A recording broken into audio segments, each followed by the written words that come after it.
And I think this is one of the biggest mistakes that so many people make around personal branding is when they're defining their personal brand, they want their brand to answer all of the questions about them.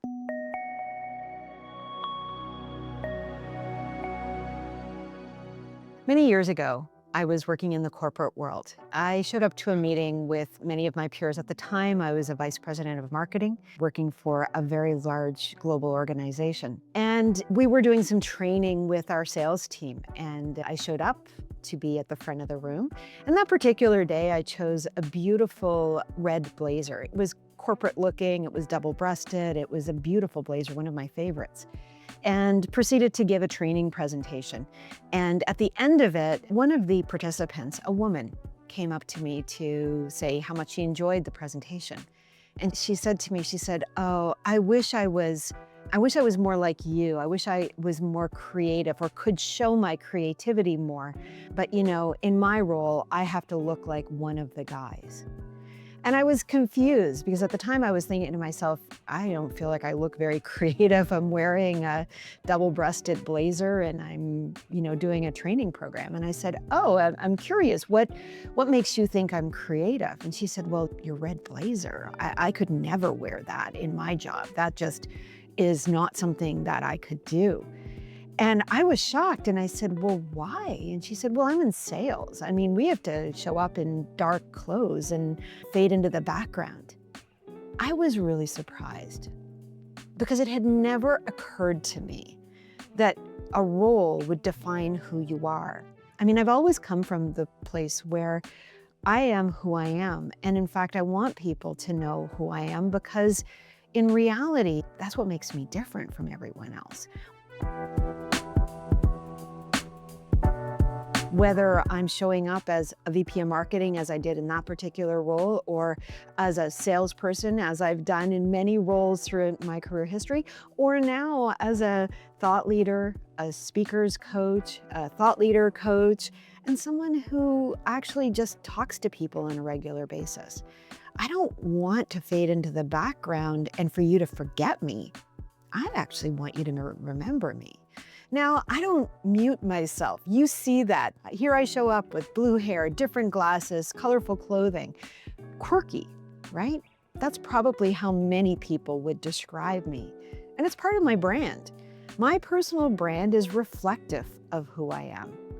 And a couple of years ago, I actually worked with a branding agency to develop my personal brand. And it wasn't easy. When you are developing the representation of who you are, it is hard because we are so many things. And the thing that I had to really remember about myself and about my brand is that what I wanted people to see in it was the uniqueness of who I am. And I wanted them to question more. I wanted them to say, "Oh, I don't really know who that person is, but I do know I want to get to know them." I wanted to leave them with questions, not answers.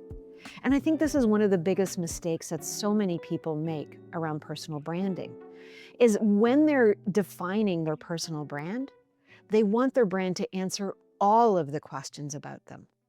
They want it to be so reflective of who they are that they don't have to do any work. But the reality is, your brand can never reflect all of who you are, and quite frankly, shouldn't.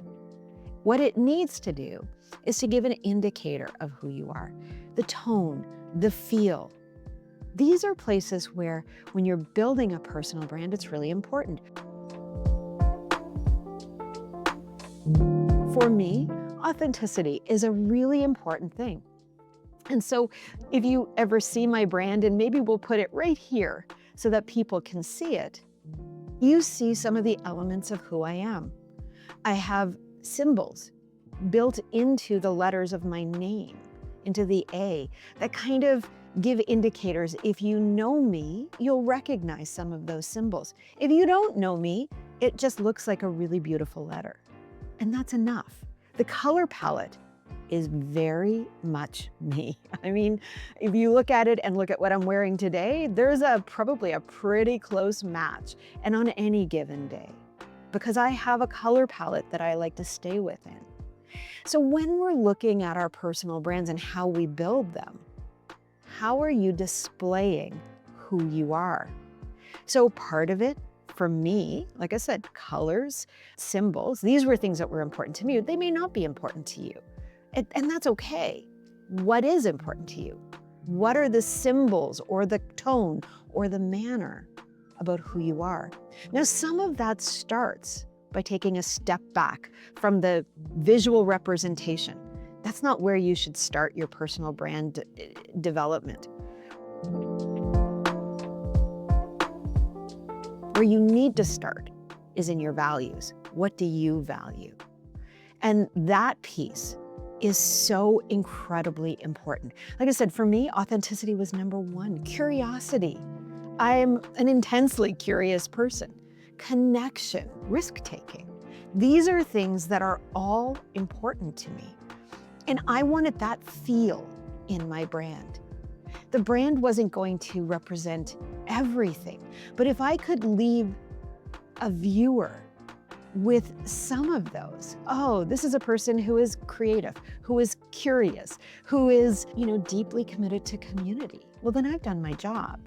My tagline that came up was thought provoker. And of course, I think you all agree that is pretty accurate, but those came later. The values are where you start. Once you have your values, then define your personality. Are you really fun and playful? Or are you maybe a little more serious and studious? You'll have many words. And one of the things when you're doing your personal brand that's really important is that you have tension in the brand. Because we're not just one thing, we're many things. And those things together create tension points. And it's in the tension points that we create interest. So I might be both playful and professional. Now, it's the tension between those two words that bring out my personality. Yes, the playfulness is important, but it is always grounded with some level of professionalism. So that is what you feel in my brand. So these are places as you explore who you are and how you show up in the world, you start to define them. So here's an exercise for you. Take a piece of paper and just start keeping track of the personality traits that people tell you about yourself. Ask them, how would you describe me? What do you hear over and over again? Now you're starting to see how others perceive you. Now you have a look at that list and decide what's missing from it. How do you perceive yourself? Those two things together are going to start you on that journey towards defining your personal brand. The next thing is do a values exercise. We actually have it. I'll make sure that it gets put into the show notes here. We have a personal brand workbook that we've given out to many of our clients, and it's really helpful. There is a values exercise in there that will help you define your value set. Now, once you know that, you can start to then refine down what are the visuals that show that. Doing your own personal brand is a really powerful exercise.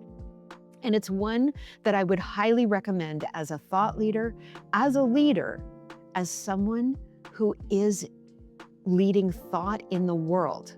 You need to know what that is because consistency is essential. Knowing yourself first and then conveying your message is really, really important because how we perceive you really comes down to how you perceive yourself. And so when you are clear on that perception, so are we.